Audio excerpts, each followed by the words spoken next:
Hello friend, তো দেখো আমরা ষষ্ঠী তলায় ষষ্ঠী করতে চলে এসেছি। এই যে দেখো সবাই ষষ্ঠী হয়ে গেছে, তো সিঁদুর মাখামাখি করছে। আমিও সবারই কপালে সব সিঁদুর দিয়ে দিয়ে বেড়াচ্ছিলাম। যে আমার মেয়ে, আমার মা, আমার কাকিমারা সব এসেছে। এই যে দেখো শিশু আমাদের ষষ্ঠী মন্দির, দেখো চারিদিকে সব পূজা দিচ্ছে। আমিও পূজা দেওয়া হয়ে গেছে। এই যে মা আম ঘষে দিচ্ছে ষষ্ঠী গাছে, আমিও দেবো মায়ের পরে।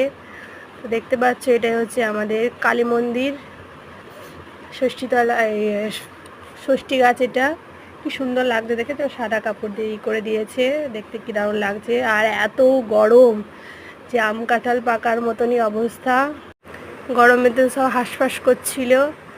তো তাও আমরা গেলাম। এই যে দেখো প্রচুর লোক, প্রচুর মেয়ে এসেছে, সব ফ্রেন্ডের সাথে সব দেখা হচ্ছে। আজকের দিনটা একটু অন্যরকমই লাগে।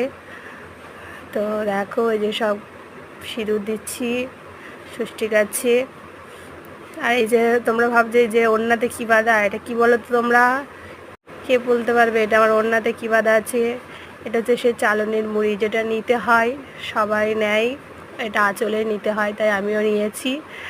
দেখতে পাচ্ছ এই যে গাছের গোড়ায় জল দিলাম। এই দেখো চলে এসেছি। তোমরা কে কে গিয়েছিলে ষষ্ঠী করতে আমার মতন কমেন্ট করে জানাও। Tata, bye bye.